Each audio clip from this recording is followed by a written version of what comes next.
1, verso 15 da carta de Paulo aos Efésios. Como de costume, nós vamos ler primeiro todo o texto e depois então entraremos na exposição da carta.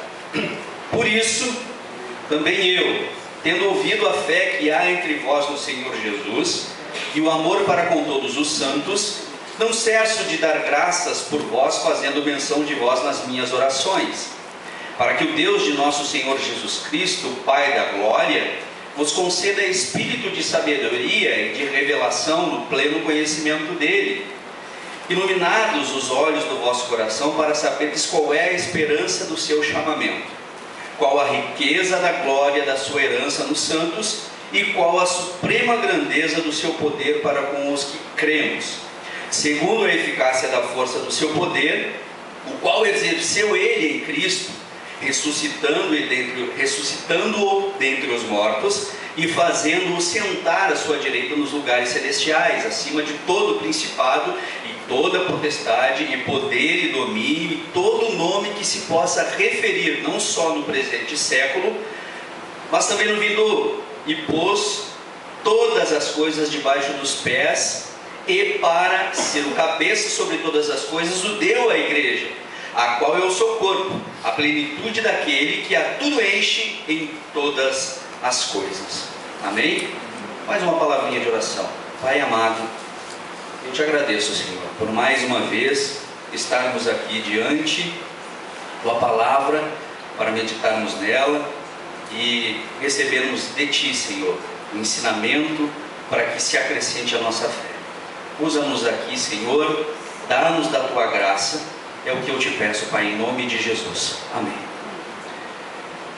A carta aos Efésios, principalmente no capítulo 1, ela já vai trazendo diversas revelações e ensinos, através do que Paulo vai ministrar sobre as nossas vidas, sobre a vida, no primeiro momento, dos irmãos lá do primeiro século, e tirado já aquilo que nós trabalhamos aqui nos domingos anteriores, no início da carta aos Efésios, e partindo do princípio que nós assumimos a autoria ao apóstolo Paulo, é interessante nós fazermos uma pequena subdivisão na carta, e para revelarmos então as intenções do apóstolo Paulo. Os primeiros 3 capítulos, eles são os mais teológicos da carta. Os primeiros 3 capítulos, eles vão perpassar e trabalhar praticamente todas as doutrinas do Novo Testamento. E do capítulo 3, ou melhor, do capítulo 4 até o final da carta, ele vai trabalhar as questões práticas, ele vai trabalhar as questões do desenvolvimento da vida cristã. E é interessante que no capítulo 1, que nós trabalhamos, começamos a trabalhar nos outros domingos, Paulo vai do capítulo 3 até o versículo 14, ele vai dar graças a Deus e louvores a Deus por tudo o que Deus é e representa na vida do ser humano, do indivíduo cristão. Tudo o que ele é, tudo o que ele representa. Mas a partir do capítulo 15, Paulo, depois de fazer louvores a Deus, ele vai então vai fazer uma oração intercessória aos irmãos, dirigida no primeiro momento aos irmãos daquela região da igreja de Éfeso, e ele então vai fazer orações de graça a esses irmãos, e vai demonstrar através dessa oração aquilo que é de fato consistente da fé cristã. Uma das situações que eu gostaria, antes de mais nada, mencionar em relação ao capítulo 1 de Efésios, é o fato de Paulo observar de forma muito contundente o aspecto da oração na vida do crente. Tanto que no final da carta, lá no capítulo 6, ele vai falar a respeito das armaduras, ou da armadura, e notem que a oração não é mencionada como um dos utensílios dessa armadura. A oração, pelo contrário, é uma preparação para a vida e para a militância. E Paulo ainda vai utilizar a analogia da vida militar, o que nos leva a compreender que Paulo ele enxerga a oração como uma disciplina da vida cristã, fazendo a analogia da vida militar, dos aspectos militares, da preparação para uma guerra. Nós entendemos, lógico, com isso, que Paulo está fazendo a menção à oração como algo essencial e que deve ser tido como uma disciplina para a vida militar. Se nós pararmos para analisar a vida dos grandes homens de Deus, daqueles que ao seu tempo causaram uma grande diferença e fizeram realmente mudanças no meio em que viveram, na época em que viveram, ultimamente nós temos redescoberto os ensinamentos dos puritanos, e de fato é muito interessante nós analisarmos as vidas dos puritanos, porque o tempo que estes homens gastavam de fato com as disciplinas da fé cristã e essencialmente com a oração era algo estupendo. A primeira vez que eu li o clássico do Orlando Boyer, Heróis da Fé, o que me chamou a atenção foi exatamente o fato de ele sempre mencionar que cada um daqueles grandes homens de Deus, daqueles grandes heróis e campeões da fé, traziam consigo a disciplina da oração. E de fato a oração ela é algo essencial para a vida cristã, pelo fato de que ela coopera nos ajuda a cooperar junto com Deus. Infelizmente, a diversidade de ensinos que fogem à luz das Escrituras nos fazem muitas vezes compreender a oração de modo errôneo, de modo errado. E muitos acabam caindo, polarizando, caindo em situações extremas, ao pensar que em alguns casos podem orar e interferir e determinar como se Deus não estivesse em momento nenhum com poder e com soberania sobre tudo. A outros cabe o pecado de infelizmente não entenderem que se devem e que podem cooperar com Deus, levando uma vida de oração e, segundo a palavra nos diz, até mesmo interferir em situações. O ensino de Paulo na carta de Efésios, ele é alentador. O ensino de Paulo na carta aos Efésios, ela é esclarecedora. O pastor Richard Foster, ele escreveu um livro, e esse livro fala sobre a celebração da disciplina. E quando ele fala sobre a celebração da disciplina, como primeiro ponto ele cita a oração. E é interessante o que ele fala a respeito do momento em que nós vivemos, para então trazer a necessidade novamente a respeito da disciplina da oração. E ele diz o seguinte: a superficialidade é a maldição do nosso tempo. A doutrina da satisfação instantânea é o principal problema espiritual. A necessidade desesperada de hoje não é de um número maior de pessoas inteligentes, nem de pessoas talentosas, mas de pessoas com profundidade. A oração como disciplina da vida espiritual convoca-nos a sair da superfície e morar nas profundezas. Elas nos convidam a explorar as cavernas situadas nos domínios do mundo espiritual. Elas instam conosco a sermos resposta a um mundo vazio. Paulo termina a primeira parte do versículo 1, e notem que a primeira parte, ele gasta todo o seu tempo louvando a Deus. E num segundo momento ele ora. Ele ora, e eu poderia dizer como jamais vi alguém orar. E ao longo dessa semana, o Espírito Santo de Deus me levou a meditar e a compreender as verdades que Paulo declara nesses apenas 7 versículos, ou melhor, 8 versículos que ele vai trabalhar, do capítulo 15 do versículo 15 ao versículo 23. É importante nós compreendermos que a nossa natureza é má. Isaías no capítulo 57 ele vai dizer que o mundo, que os ímpios, eles são como um mar revolto, que a sua movimentação ela só produz lodo e sujeira, mau cheiro. A comparação de Isaías é interessante para a nossa compreensão do que a gente vai entrar mencionando a respeito da oração.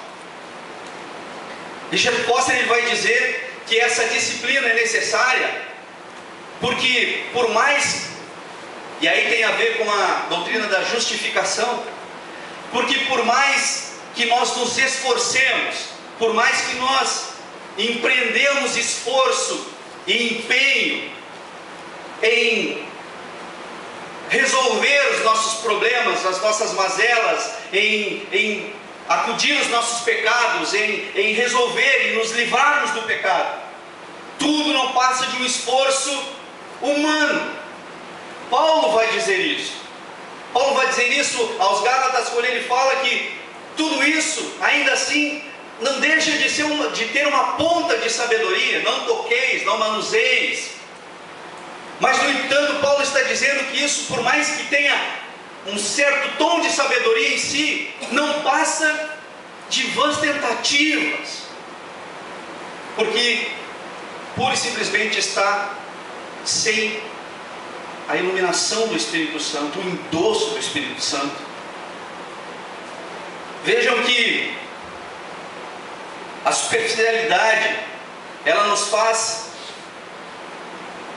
desejosos de situações, como diz Richard Foster, de coisas que sejam instantâneas. E não existe praga maior para a vida cristã do que a satisfação instantânea. Quando nós falamos de disciplina de oração, nós estamos falando de tempo gasto e empreendido, mas não de uma maneira aonde os meus esforços tenham um fim em si mesmo, mas na necessidade de colocarmos a nossa vida em alinho, para que a partir dali o Senhor possa nos abençoar. O fato de você orar 5, 10 horas, 1 hora por dia, 5 dias por semana, 7 dias por semana, todos os dias, isso por si só não garante que você de fato seja abençoado, que você tenha algo disponível de Deus pelo fato de orar. Mas a oração vai te colocar em posições em que será exatamente aquilo que Deus espera para que possa transformar a sua vida. A melhor analogia que nós podemos fazer e que o próprio Stott faz é quanto à plantação. Nós não temos o poder de interferir na germinação de uma semente, mas se o agricultor ele não preparar a terra, não tirar as ervas daninhas, não afofar o solo e introduzir a semente na terra, para que a partir daí as forças da natureza, as forças naturais, elas façam que essa semente brote. Percebem? Nós não temos o poder de interferir nisso, mas há sim situações que nós precisamos fazer, há sim situações que nós precisamos empreender. Nós precisamos preparar a nossa vida espiritual, nós precisamos regar a nossa vida espiritual disciplinadamente com oração. Aquilo que nós acabamos de falar a respeito de Isaías capítulo 57, que os ímpios eles são como um mar revolto que só produzem lama, só produzem um mau cheiro. Sem o Espírito de Deus o homem não consegue produzir outra coisa. E por mais que nós, e o Richard Foster ele vai utilizar a seguinte expressão, são os maus hábitos arraigados, que nós somos especialistas em esquiva, e nós passamos fugindo da necessidade de aplicarmos na nossa vida as disciplinas espirituais. Nós passamos a engendrar mecanismos para esconder. Quer ver uma coisa interessante? É a pessoa que tem alguma dificuldade no seu coração sobre a ira, se revolta muito fácil. Por mais que ela empreenda esforço em conter os seus sentimentos, em conter a sua ira, a sua raiva, por mais que ela se esforce, por mais que ela empenhe o seu pensamento para não responder de forma ignorante, para não ser rompante nas suas atitudes, a Bíblia diz que a boca fala do que o coração está cheio. O que a Bíblia está dizendo com esse texto é que em algum momento, aonde a pessoa vai ter de dar resposta do que realmente é o seu caráter, ela vai acabar mostrando o que ela realmente é. E aí a gente muitas vezes encontra pessoas e diz: poxa, eu não sabia que o fulano era assim. Ele sempre foi assim. Poxa, eu não imaginava, eu jamais esperava isso dele. Mas isso está nele, isso está nela. Qual é a grande situação, a grande diferença então? É quando eu passo com sinceridade a buscar disciplinadamente aquilo que é de Deus, aquilo que é do Espírito Santo de Deus. E para isso não existe remédio, para isso não existe uma outra situação mágica, de pozinho, de varinha de condão. Existe sim uma vida constante em oração e busca disciplinadamente diante de Deus. E a oração é a porta para todas elas. Não adianta nós tentarmos de todos os meios justificarmos os nossos próprios pecados, engendrando maneiras de escondermos aquilo que realmente somos, somente disciplinadamente na escola do Espírito Santo de Deus. E somente dessa forma nós conseguiríamos ver as mudanças acontecendo. Paulo vai dizer: por isso também eu, tendo ouvido a fé que há entre vós no Senhor Jesus, e o amor para com todos os santos, não cesso de dar graças por vós, fazendo menção de vós em minhas orações. O Driscoll vai extrair desse texto um aspecto muito interessante. É o fato de nós sermos apreciados. Como eu disse, os ensinos errôneos muitas vezes nos levam a compreender verdades da fé cristã de forma muito deturpada, distorcida. E as pessoas muitas vezes deixam de apreciar aquilo que os outros têm sido nas suas vidas, as pessoas têm sido na igreja, as pessoas têm sido na minha vida, por um entendimento errado, uma compreensão errada de que somente a Deus a glória. Não podemos glorificar e não podemos fazer menção a nenhuma outra pessoa, somente a Deus a glória. De fato, a glória somente a Deus. Mas se nós pararmos para analisar que nós somos obra, feitura de Deus, que é o autor de tudo, nós somos obra daquele que é perfeito, portanto a sua obra é perfeita. E se nós paramos diante de um quadro e admiramos a obra de um grande pintor, por que não admirarmos e mencionarmos de forma aos irmãos e a todos aqueles que são obras de Deus? Eu dou graças a Deus por cada um de vocês que eu vejo aqui, que tem sido um grande alento para a minha vida. Pessoas que, sem mesmo saber, influenciaram a minha vida cristã e influenciam a minha vida cristã, ao seu jeito, ao seu modo. Mas eu glorifico a Deus, assim como Paulo menciona aos Efésios, porque de alguma forma eu vejo a graça de Deus perpassando pela tua vida. Eu vejo a graça de Deus perpassando por cada um dos irmãos. E isso é uma forma de nós externarmos. E é por isso que eu dou graças a Deus pela vida de cada um de vocês, das pessoas que não estão aqui hoje, mas que de alguma maneira gastaram o seu tempo, entregaram, empenharam tempo para louvar e bendizer e suplicar por Deus, por nossas vidas, por minha vida em intercessão. E isso tem uma grandeza maravilhosa. Sabe por quê? Antes de tudo, é interessante lembrar que Deus não está comprometido com as nossas demandas.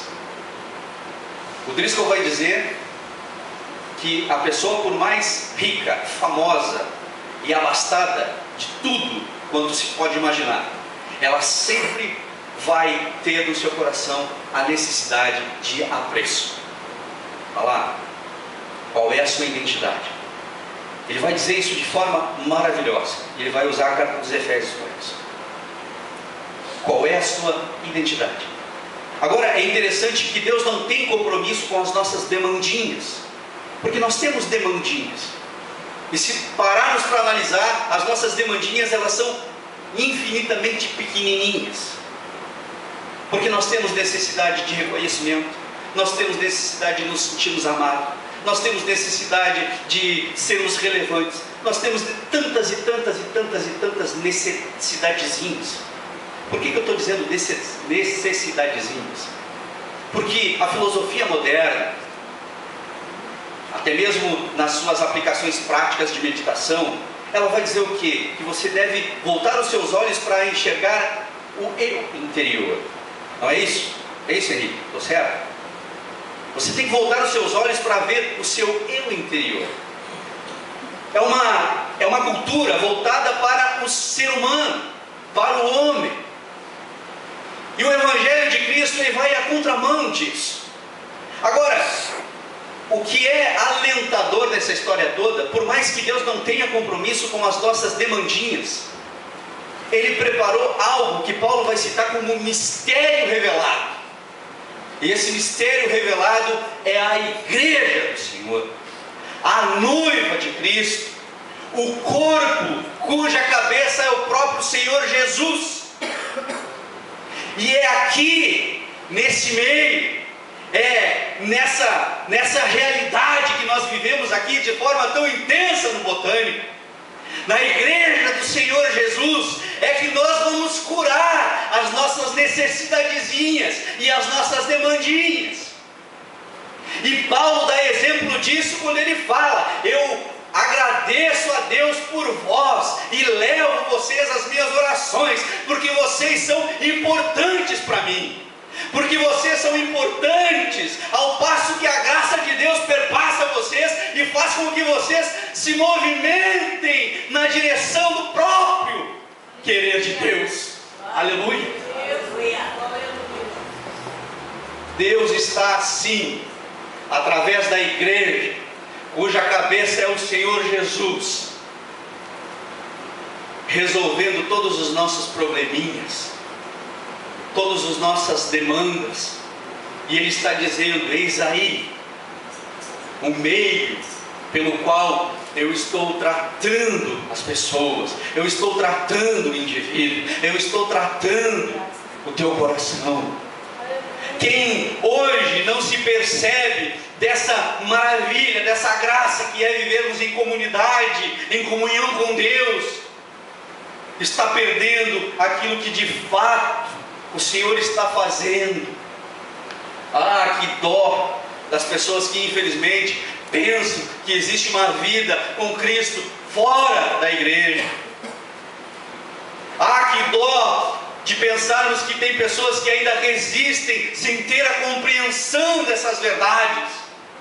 E aí por aí a gente vê uma sorte de revelação e revelamento, todo tipo de ensino errado, todo tipo de ensino podre.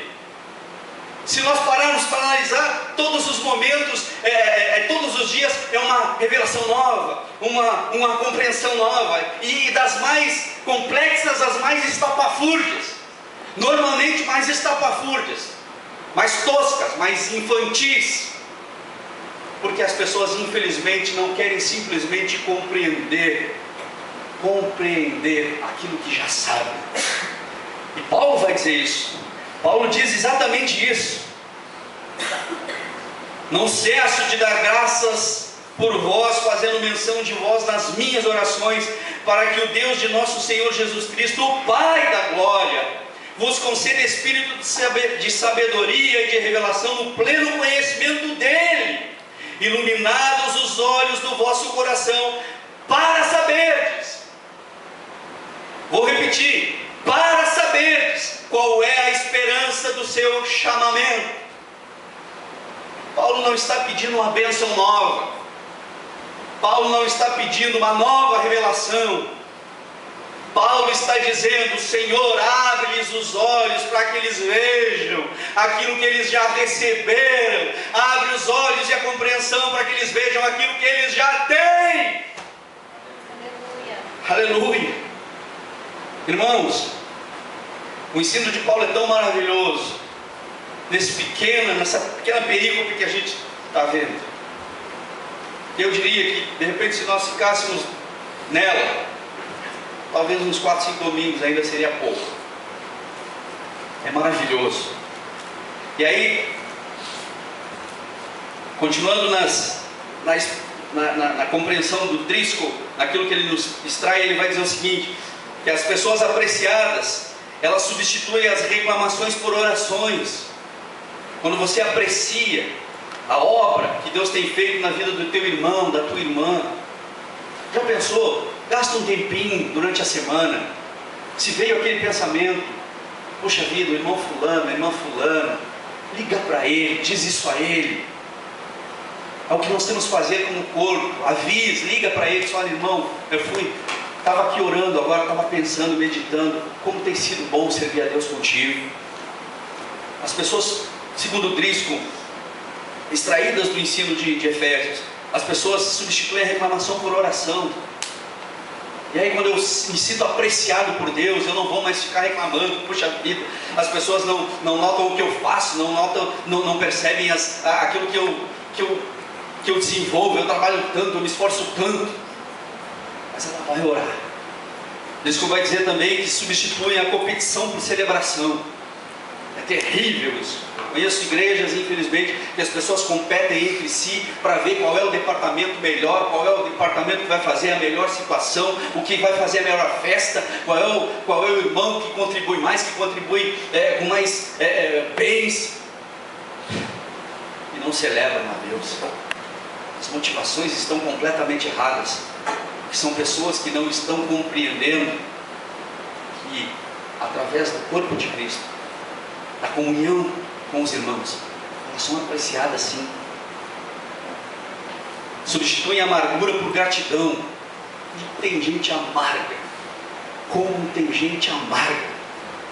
Como tem gente que infelizmente anda por aí, nutrindo no coração, mastigando, cerrando os dentes da alma, porque não sabem, não aprenderam a desfrutar do seio da comunhão com os irmãos, o apreço através do Espírito Santo perpassando na graça nas suas vidas. Substituem desempenho por serviço. Uma das coisas maravilhosas que eu vejo aqui como obreiro dessa casa, nós temos aqui professores, mestres, mas não obstante isso, nós temos irmãs e irmãos que são realmente empenhados. E cada um de nós que sobe para ministrar sobre a igreja, para ministrar a igreja, não existe um sentimento de competição, que eu vou ser melhor, pelo contrário. Ai de nós estamos aqui a serviço, nós estamos aqui ministrando pela graça de Deus, para que um dia nós todos possamos estar juntos na glória de Deus. Não existe competitividade. Não pense que por não haver competitividade não haja no coração de um indivíduo a tentação, a acusação do diabo, mas que o Senhor tenha misericórdia de nós e colha em nosso coração e faça brotar em nosso coração o sentimento único de serviço e de ministração, com fé e humildade. Substitui vanglória por encorajamento. E é terrível. Convivemos com pessoas que se vangloriam o tempo todo. Quando o amor de Deus faz diferença na vida do homem, ele não mais se vangloria, ele agora encoraja os outros, ainda que não diga nada, ainda que não faça nada, mas ele encoraja pelo testemunho. Foi triste, muito triste, ver um homem que deveria ser o responsável por determinado departamento bater no peito e dizer: eu estou fazendo a minha parte. Não é o comportamento que se espera de um homem de Deus, não é o comportamento que se espera de uma pessoa que está vivendo junto com Cristo. Isso é vanglória. Nós não podemos jamais permitir que a falta de compreensão nos leve a esse tipo de comportamento. Paulo está dizendo: para saberdes, para que saibam. E ele diz, infelizmente o tempo vai nos apertar, mas Paulo vai dizer o seguinte: 3 aspectos. A esperança do chamamento de Deus é o primeiro aspecto que ele vai mencionar. Depois Paulo vai falar a glória da herança de Deus e a grandeza do poder de Deus. Paulo está dizendo: para saberdes, para que vos conceda espírito de sabedoria. E aqui nesse versículo, Paulo está mencionando o aspecto trinitariano, porque ele está dizendo: de Deus do nosso Senhor Jesus, está testemunhando do Pai e do Filho, e suplicando a eles espírito de sabedoria. Dizer do aspecto trinitariano dessa passagem não é forçar, como Stott diz, não é forçar o texto, mas é compreender que a própria Bíblia, ela fala a respeito do Espírito Santo como ministrador. E Paulo diz então: iluminados os olhos do vosso coração para saberes qual é a esperança do seu chamamento. A esperança do chamamento, ela fala sobre o início da fé cristã. Ela vai te lembrar lá do começo, para a esperança para a qual foram chamados. Você lembra qual foi o motivo para o qual você foi chamado? Aponta, nos lembra do início da nossa vida cristã. Paulo dizendo: e aos que predestinou, a esses também chamou, e aos que chamou, a este também justificou. Deus nos chamou para sermos de Cristo, para desfrutarmos de comunhão. Primeiro ponto. Segundo ponto, nos chamou para sermos santos. Terceiro ponto, chamou-nos para sermos livres da lei, portanto não recair novamente na escravidão. Tudo isso em função do conhecimento. Paulo diz, e aí o aspecto é um conceito judaico, que o conhecimento de Deus, ele está somado à experiência, ao conhecimento da experiência. É mais fácil de nós compreendermos que Paulo está dizendo: viver e conhecer pelo conhecimento. Muitas pessoas sabem de muita coisa, mas não compreendem. Não há aplicação na sua vida, é estéril. O conhecimento não está produzindo fé. Terceiro ponto, nos chamou ao sofrimento. 1 Pedro 2,21 vai dizer exatamente isso, que Deus também nos chamou para o sofrimento. E nos chamou para o sofrimento para que nós tenhamos a compreensão da sua glória. Há quem diga que o sofrimento não é parte da vida cristã e vai utilizar isso como algo para identificar pecado na vida da pessoa. Não, Deus nos chamou para sermos como Cristo, e Cristo sofreu. Em momento nenhum a Bíblia nos mostra nos momentos anteriores à crucificação dizendo que Jesus deveria ser exaltado. Pelo contrário, gritaram: crucifica. E nós fomos chamados também ao sofrimento. Chamou-nos para Cristo e para a santidade, para a liberdade e para a paz, para o sofrimento e para a glória. Trata-se de um chamado para uma vida totalmente nova, em que conhecemos, amamos, obedecemos e servimos a Cristo.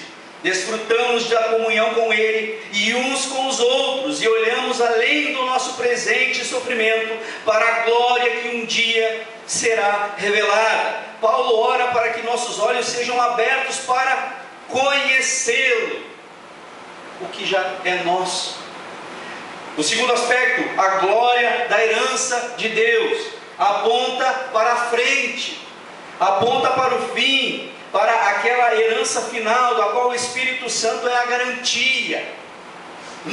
Pedro descreve como incorruptível, sem mácula, imarcessível e reservada nos céus para nós outros. A glória da herança de Deus. Para um pouco, desacelera a vida, para o que você está fazendo e olha e compreende aquilo que já nos foi dado através de Cristo Jesus. Paulo ora para que antegozemos com alegria a gratidão, a riqueza da herança, ou melhor, a riqueza da glória da sua herança. Ora vejam, o Senhor Jesus, Ele nos fala que tudo aquilo que Deus personificou em Cristo, nós somos co-herdeiros com Ele. E por fim, no terceiro aspecto, Paulo diz a grandeza do poder de Deus. E a grandeza do poder de Deus, ela entra com uma consistência teológica maravilhosa. Ele vai nos dizer, abrange o período interino. Se o primeiro aspecto aponta para o passado, para o que nós éramos, para o que nós vivíamos e para o que Deus nos chamou. Se o segundo aspecto, a herança, aponta para o futuro, aquilo que gozaremos. O culto acaba às 9h30, ou melhor, é para acabar às 9h30, segura o relógio. Mas se o culto acabar às 10 horas, tenho certeza, nós sairíamos daqui 11h15, ou de repente até 11h30, porque é difícil desgrudar. É difícil nós simplesmente acabarmos o culto e sairmos correndo. A gente fica e todo mundo já é algo que é no botânico. Agora imaginem isso elevado a uma potência Google, aonde nós viveremos isso com Deus na eternidade. Nunca mais precisaremos nos despedir uns outros. E a santidade que hoje nós buscamos de joelhos, sofrendo, nós teremos com a glória de Deus sobre a nossa vida, com limpeza e com justiça. Glória a Deus. É isso que Paulo está nos dizendo nessa carta. É isso que Paulo está nos dizendo para que nós nos apropriemos.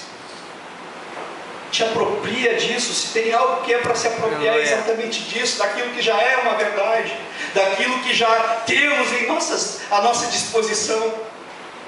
Mas qual é a garantia disso? Como é que Ele nos faz? Aonde Deus embasa isso? Aí Paulo mata a pau de uma forma assim que Paulo vai dizer o seguinte,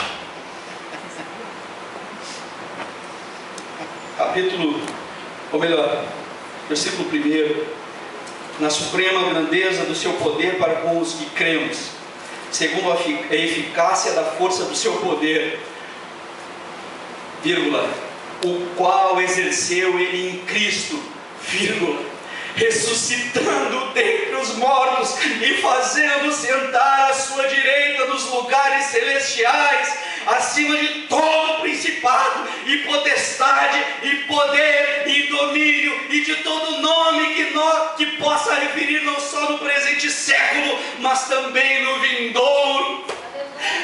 O mesmo poder que Deus empenhou para ressuscitar a Jesus está à tua disposição hoje para vencer a morte, o pecado e o mal. O mesmo poder que vivificou a Cristo, e não só isso, mas glorificou a Ele, colocando Ele junto do Pai à destra. É o mesmo poder que subjuga o teu pecado. É o mesmo poder que coloca todo o principado também sobre os teus pés. Aleluia, glória ao Senhor Jesus. Aleluia. Provavelmente Paulo está mencionando isso em função da realidade social de Éfeso. Nós sabemos que Éfeso tinha um dos maiores templos da antiguidade, o templo de Artemis. E provavelmente todo homem e mulher que viviam ali viviam sobre essa égide das potestades. E infelizmente hoje nós não nos damos conta que muito da tradição, do peso da tradição, é colocado sobre os nossos ombros, e por mais que nós conheçamos e entendamos a verdade, não conseguimos fluir para a vida cristã, porque esse peso está sobre a nossa vida, essa potestade, esse mal está nos bloqueando a visão das coisas espirituais. Mas verdade é que Cristo está com toda a autoridade, está com todo o poder, venceu a morte e o mal, está sobre os seus pés, e você também dispõe desse poder. Aleluia! Glória ao santo nome do Senhor. Aleluia! Ressuscitando entre os mortos. Segundo, fazendo sentar à sua direita, nos lugares celestiais, muito acima de qualquer concorrente, e pôs todas as coisas debaixo dos seus pés. Terceiro, preste bem atenção, para ser o cabeça sobre todas as coisas, o deu à igreja, a qual é o seu corpo. Agora vejam a verdade que tem nisso. E eu quero pular aqui para Jesus, o cabeça da igreja. A igreja, segundo Paulo, nos diz aqui, há uma dificuldade de interpretação e há pelo menos umas 3 ou 4 compreensões em relação ao que está mencionado aqui. Mas eu vou meter a conclusão do Stott. Stott vai dizer o seguinte: o qual pôs todas as coisas debaixo dos pés, e para ser o cabeça sobre todas as coisas, o deu à igreja, a qual é o seu corpo, a plenitude daquele que a tudo enche em todas as coisas. A igreja é a plenitude de Cristo. Agora veja, a igreja é a plenitude de Cristo, não porque ela completa a Cristo, é porque Cristo a enche. Do contrário, nós teríamos de admitir que Cristo ou o seu ministério é incompleto, só é completo com a igreja. Mas a interpretação é exatamente ao contrário, porque a igreja só é a plenitude porque ela é enchida por Deus. Agora, o que isso me traz de aplicação prática? A igreja é a plenitude de Cristo porque Ele a enche e não completa. Parte, ele vai fazer a seguinte alusão.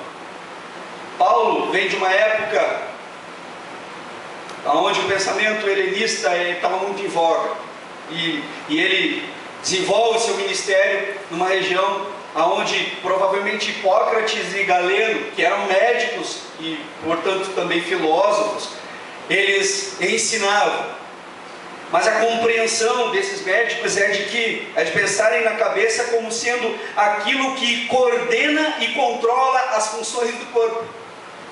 Percebem agora? A igreja, a noiva de Cristo, o corpo místico de Cristo, ela é coordenada. Coordenada significa aquele que arruma, aquele que organiza.